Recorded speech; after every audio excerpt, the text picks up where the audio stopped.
Hey guys, in this video I'll show you how you can withdraw Sweetcoin money to PayPal.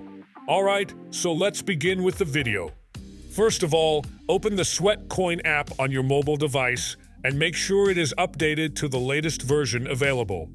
After that, sign into your account and you will be sent to this page. Here, tap on the person's icon at the bottom right corner. And then tap on your profile icon at the top left. Then choose Settings. Now select Help. Then choose Other Common Queries. And then open this drop-down. Here it is written that you can't withdraw Sweetcoin money to PayPal, and it is currently impossible. But I have got a sort of a workaround for it.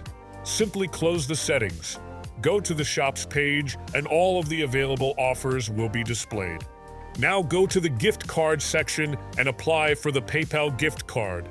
Currently, this is the only way for withdrawing the Sweetcoin money to PayPal, but you can also use the above offers to avail discounts if you don't want to wait for it. So that's basically how you can withdraw Sweetcoin money to PayPal. So that's all for this video. Consider subscribing if you find it helpful, and I'll catch you in the next one. Thanks.